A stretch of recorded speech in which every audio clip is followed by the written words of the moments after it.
د وسیلې ممنوع او ناجایز صورتونه. پاغي کې بعضی صورتونه شرکی دي او بعضی بدعي.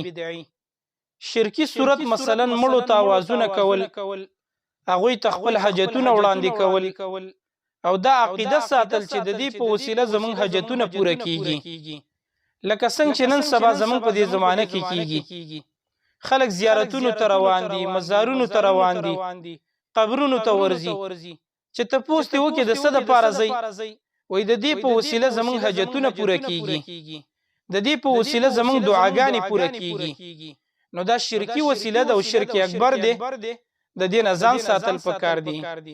قرآن مجید په سوره یونس کې الله سبحانه و تعالی فرمایي ولا تدع من دون الله ما لا ينفعك ولا يضرك فإن فعلت فإنك إذا من الظالمين. او اے نبی د الله نه ما سوا بل چاته आवाजونه مکوه ما لا ينفعك ولا يضرك چې نه ته نقصان در رسوي شي او نه څه نه در کوي.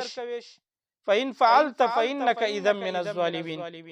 الله خپل نبی ته تنبیه ورکړي که چرته دا کار دی وکړو چې د الله نه ما سوا دی بل چاته چغي سوري وهلي आवाज دی ورته وکړو فإنك إذا من الظالمين. هغه وخت کې به ته د ظالمانو او د مشرکینو نشي. نو د دې وجنه د دې وسیلې نه ځان ساتل پکار دي ځکه چې دا شرکی وسیله ده. دغه شان بدعي وسیله د رسول الله صلی الله علیه وسلم په توفیل او داغه په برکت سره وسیله نیول دا هم بدعي وسیله ده.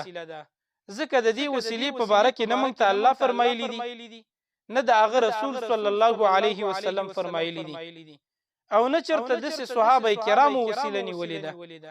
نو د دې وجنه دا بدعي وسیله ده. د دې نه ځان ساتل پکار دي. نبی کریم صلی الله علیه وسلم چې وفات شو ډیر صحابه کرام ژوند دي. چرته یو صحابیم د رسول الله صلی الله علیه وسلم د وفات نه پس داغه د برکت او داغه په توفیل وسیله نه دنیولې، بلکې عمر فاروق رضی الله تعالی عنہ په باره کې راضی امام بخاری رحمه الله په صحیح بخاری کې نقل کړي کله بچ داغه په دوري حکومت کې قحط سالی راغلا، بارانونه به بنش. نو عمر فاروق رضی الله تعالی عنہ په ژوندۍ انسان عباس رضی الله تعالی عنہ وسیله نیوله، هغه به په وسیله کې پیش کو او دسې به فرمایل چې الله مخکې به نبی مونږ ته په وسیله کې ذکر کو، اوس د هغه تر عباس رضی الله تعالی عنہ په وسیله کې پیش کو چې د په وسیله باندې په مونږ باندې بارانونه راووروه.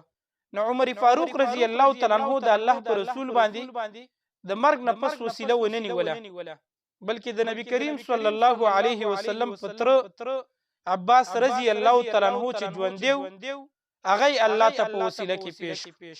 نو دا وسیله بدعي ده. د دې نه ځان ساتل پکار دي.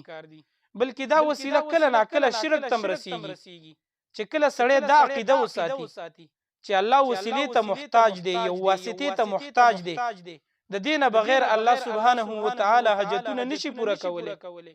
نو دا بیا شرک ته رسیږي. نو د دې وجنه د دې وسیلو نه ځان ساتل پکار دي.